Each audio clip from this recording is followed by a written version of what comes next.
Assalamualaikum warahmatullahi wabarakatuh. Perkenalkan, nama saya Nadia Nidaul Husna, NIM 2018-477 dari Fakultas Psikologi 2018.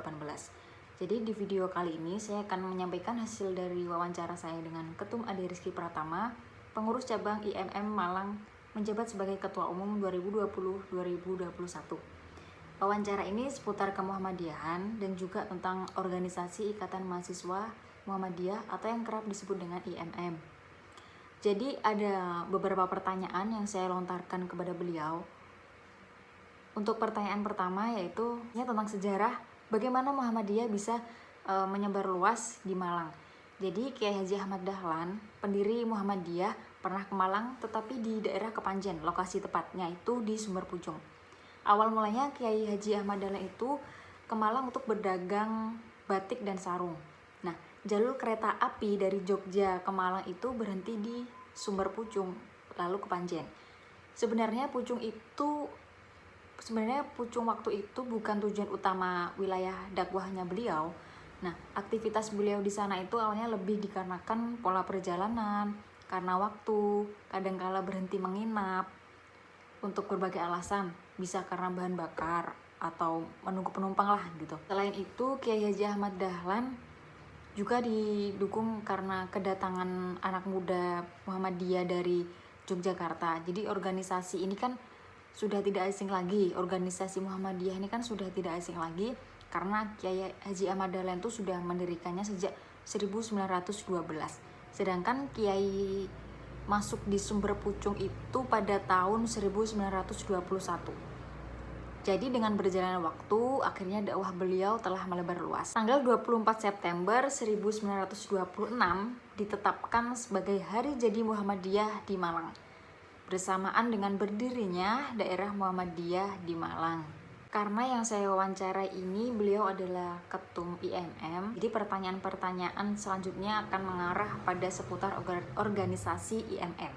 Untuk pertanyaan yang kedua, mengenai apakah IMM juga memiliki misi berdakwah, lalu bagaimana respon masyarakat lingkungan sekitar mengenai cara dakwah ataupun mengenai gerakan Muhammadiyah ini. Bisa dari sudut pandang masyarakat awam tentang Muhammadiyah maupun sebaliknya. Yang jelas IMM ini punya misi dakwah. Di IMM sendiri pun memiliki nilai-nilai yang pertama itu kalau dilihat dari tujuannya sendiri, bagaimana mengusahakan terbentuknya akademis Islam yang berakhlak mulia dalam rangka mencapai tujuan kemuhammadiyahan. Itu sudah jelas bahwa ada misi dakwah di sana, bagaimana kita dakwah kepada mahasiswa, membina para mahasiswa untuk memiliki karakter diri yang berakhlak mulia sebagai seorang aktivis. Dan pada akhirnya nanti juga sama-sama mendukung gerakan Muhammadiyah ini. Untuk cara berdakwahnya sendiri itu kan IMM dikhususkan untuk di kalangan mahasiswa. Jadi cara dakwahnya ya kayak masuk ke dunia perkuliahan, membantu mahasiswa mengerjakan tugas akademik, lalu mengajak mahasiswa untuk bergerak di IMM. Karena IMM sendiri itu kan organisasi perkaderan dan pergerakan. Dan juga respon masyarakat tuh berbeda-beda. Nah, untuk tantangannya pastinya banyak banget dong tantangannya. Nah, bagaimana tentang kita mendidik masyarakat kita untuk mengarahkan ke hal-hal yang baik, harus kemudian ada pergeseran kultur dari masyarakat itu yang kemudian mereka tinggalkan. Itu kan upaya-upaya kita kan. Usaha yang seperti ini tuh kalau masyarakat sudah terbiasa, sudah terbentuk, salah kemudian kita ingin ganti dengan budaya yang lebih baik, pasti sedikit banyak penolakan. Sudah saya lakukan, kenapa harus ganti? Ini kan saya sudah nyaman sekali dengan sudah nyaman dengan budaya saya yang seperti ini. Sudah nyaman sekali dan sudah berpuluh tahun dari nenek moyang seperti itu. Itulah tantangan-tantangan dalam berdakwah. Selanjutnya untuk pertanyaan yang ketiga, dengan berkembangnya zaman dari tahun ke tahun, apakah ada perubahan dalam landasan berdakwah melalui IMM ini? Jika benar kan pasti akan ada cara berdakwahnya berkembangnya zaman atau zaman yang mengikuti cara dakwahnya.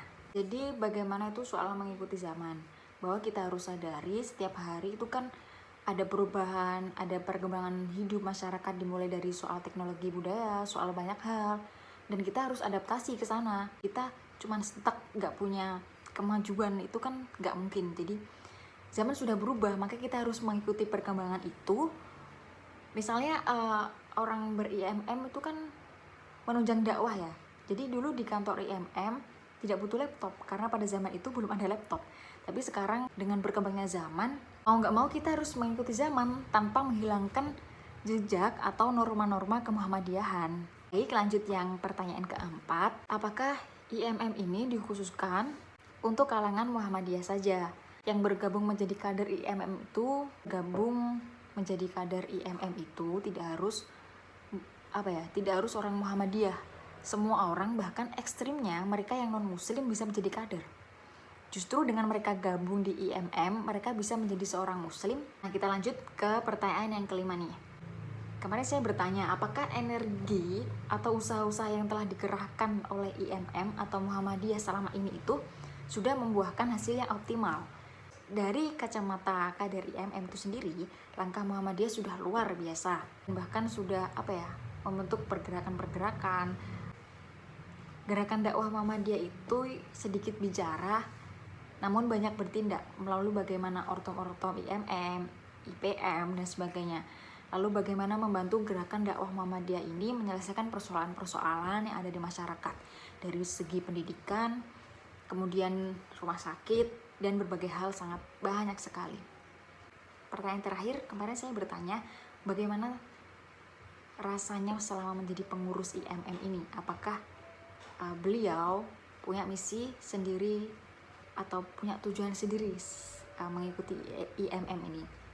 Tujuan pribadi selama berproses di IMM itu menurutnya tidak ada. Benar-benar kita sebagai kader IMM Muhammadiyah harus sepenuhnya berkhidmat atau mencurahkan segala tenaga pikiran segalanya itu untuk kepentingan banyak orang, kepentingan organisasi. Bahwa IMM itu Muhammadiyah ruang kita untuk berdakwah, untuk mengamalkan potensi-potensi yang kita miliki. Jadi di sini sudah jelas bahwasanya IMM ini terbuka untuk siapapun, bukan hanya dari kalangan Muhammadiyah saja, namun non-muslim juga bisa masuk. Bahkan kita bisa menjadikan orang-orang non-muslim itu bisa masuk muslim. Alhamdulillah seperti itu. Dan yang terpenting, Muhammadiyah ini tidak memaksa dan selalu mengajak dengan kebaikan. Terima kasih. Wassalamualaikum warahmatullahi wabarakatuh.